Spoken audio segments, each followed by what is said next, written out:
trick I learned here on YouTube about replacing the Personal Pace spring. These little ends break off. As you can see, it's supposed to have a little 90-degree there.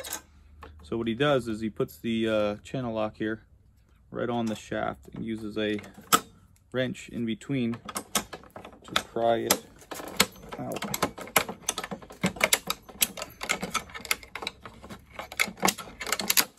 There you go. We'll pull the old spring off. Make sure you remember the orientation.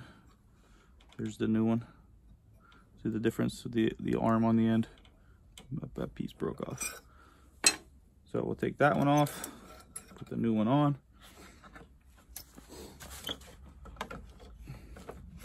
I'm going to use a chisel because it's pretty thin, pretty straight edge, and I can pry the bar apart just long enough to be able to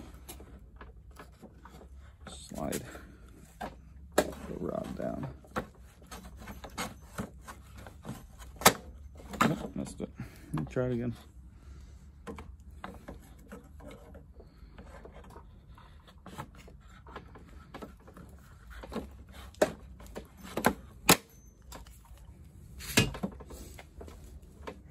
It's close. Just going to tap it in a little bit.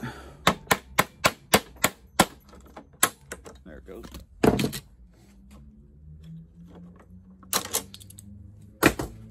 All right, so the arm hooks on the top and then over on this side.